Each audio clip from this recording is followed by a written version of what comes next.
dinleyinni eber merde cihanın Hazreti Ömer el-Faruk radıyallahu anh'ın mertliğinin ve ameliyatçının gururunu. Ruya enne Talha radıyallahu teala anh ra'a Ömer el-Faruk radıyallahu teala anh kad dekhala beyten. Hazreti Ömer radıyallahu anh halife vaktinde,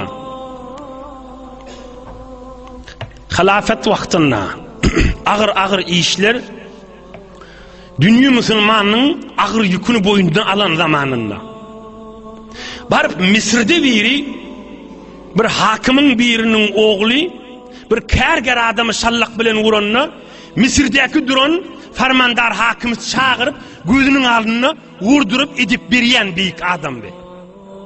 Qaytay deyin Medine-i Münevvere'ye hazır kıska caydeyin bir vakti kamilay deyin. Medine-i Münevvere'ye sadece kärger adam geliptir da ey Emirül Müminin benim Mısır'da deyiptir. Ulukon hakimin oğlu meni vurdu deyiptir, bija vurdu deyiptir. Nama yazdır oğru, naman gördün oğru verik deyiptir Hazreti Ömer. Şol hakime ve oğluna. Kıskaca ay deyin gelen boynuda elindeki terbiyet bilen vuruyan şallığını yani kärgeri ya diyen sen vur deyiptir, hiç kim zat deyimer deyiptir. Atasını vursan vurağı deyiptir. Atası ay deyiptir, men hiç edemak deyiptir. Sana dayanıp et yaşı işi deyiptir. Hiç kim elinden alıp bilmez deyiptir. Hazreti Ömer radıyallahu teala anh inni şu halafet dünyanın Müslümanın gam adaletini boyundan alıp duran adam da bir gün bir öye gir çıkıptır ikindirak ya akşamrak. Hazreti Talha onu görüptür bir öye nemdik girmeli bir فلما أصبح ذهب إلى ذلك البيت فإذا عجوز عمياء مقعده فقال لها ما بال هذا الرجل يأتيك. هم Hazreti Talha erti dağıtanına sağamanı örttürle şol öye varttır. Şu öye varınna görse qarr denana varmış, gözü de körmüş, özde otura qarriptir. هم aydıptır, öten akşam sana bir öye geldi, öyde nemet yaşo deyiptir. Ol Ömer ya bırak deymenirdi. Onu yaşlı denana aydıptır. İnnehu yetaahaduni mundu kaza ve kaza. O adam deyiptir, neçe ay, neçe yıl veri günlü öyme gelip nemen kim deyip soruya deyiptir. Yetaahaduni mundu kaza ve kaza. Ey keplep duran ahuncan, ödüne derstir. Ve sesim eşdiyarlar. İmmamızın mutlak tekiz derstir. Saylanyan adam yok. Saylanacak bolsa Hazreti Ömer saylanmalı. Hem cennet bilen buğuşlanan ve hem de halife. Men qarri heleyi qayga deyim mi diyeyim Allah. Saylanmayanından hiç kim. Yetaahaduni mundu kaza ve kaza. Ulan neçe yıl verin men halim sonraya. Günne gelip gittir.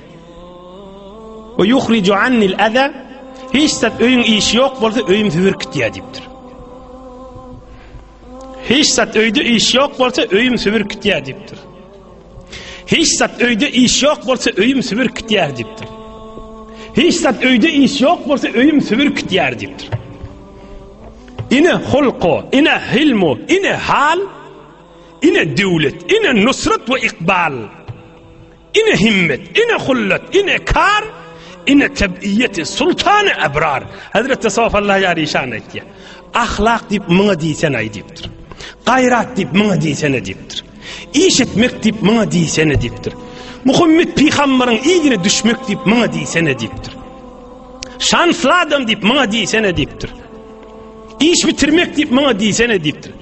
İne hulqu, inhe deydi, inhe hulqu, inhe hilmu, inhe hal, inhe devlet, inhe nusrat ve ikbal.